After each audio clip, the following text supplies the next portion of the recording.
speeding up the admissions process for Syrian refugees entering the U.S. In fact, the Fox News research team discovered that since the terrorist attack on Sunday, more than 500 Syrian refugees have made their way to the States. 500 in a week. This news comes just a day after we heard this warning from CIA Director John Brennan.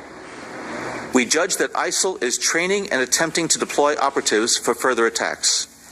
ISIL has a large cadre of Western fighters who could potentially serve as operatives for attacks in the West. And the group is probably exploring a variety of means for infiltrating operatives into the West, including in refugee flows, smuggling routes, and legitimate methods of travel. And he's not the only top official sounding the alarm.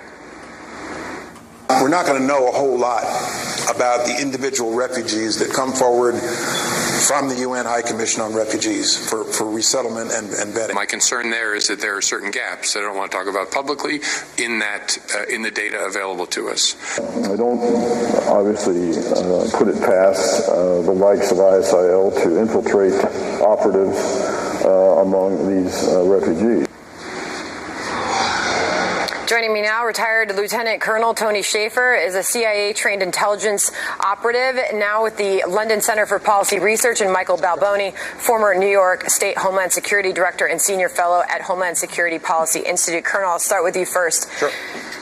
You look at these numbers, and they are staggering. And after just seeing this horrific attack in the past week, we now hear that they're speeding up the process to bring more of these refugees in. Right. To quote Yogi Berra, it's deja vu all over again. Look, I've seen this movie. We did something similar to this before 9/11. We have to remember the 9/11 hijackers were all here legally. So we recognize that this is a method. Now John Brennan is saying what we've been saying. I've been saying right here on this show for the past 8 months. ISIS is coming. ISIS is here. So the stats I'm getting, Sandra, is we're talking about probably between 15 to 70% of individuals coming through the refugee stream. We know that they're going to be here legally if they can. They're going to use that method as well. John Brennan's talked about that. So we do know, this is beyond a shadow of a doubt, that we know that they're coming, and they're looking for individuals like the individual in Florida. Look, you don't have to have someone come from a foreign country. You can have operatives come here, recruit people here locally, and have them execute their mission here. That's what we're going to see. We're going to see more of it. You know, some people are going to say, Michael, Republicans will say, we want to stop this process, at least now, at least when we're facing this crisis.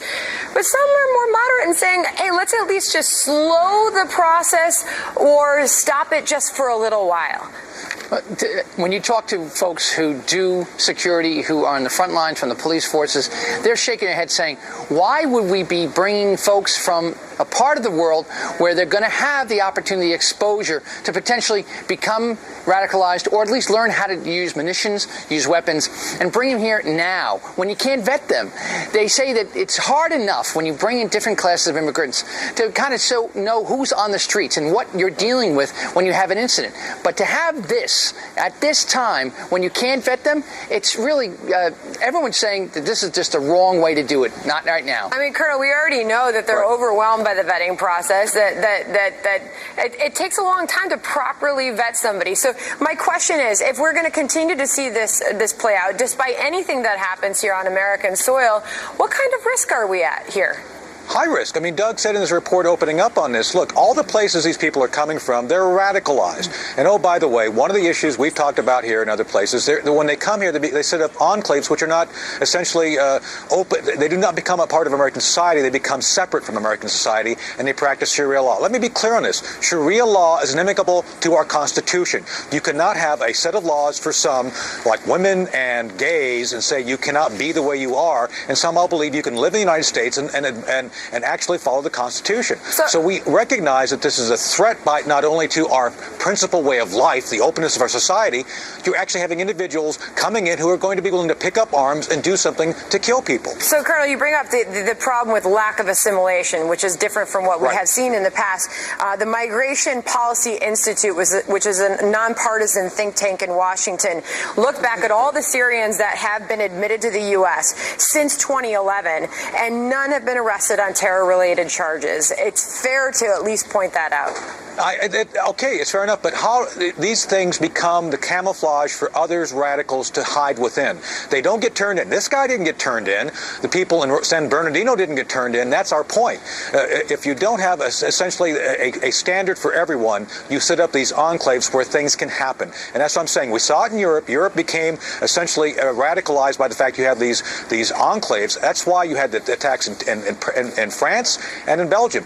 They are essentially become separate, and you see this become the camouflage for others to act out. So that's what we'll see here if we keep on. Michael, there's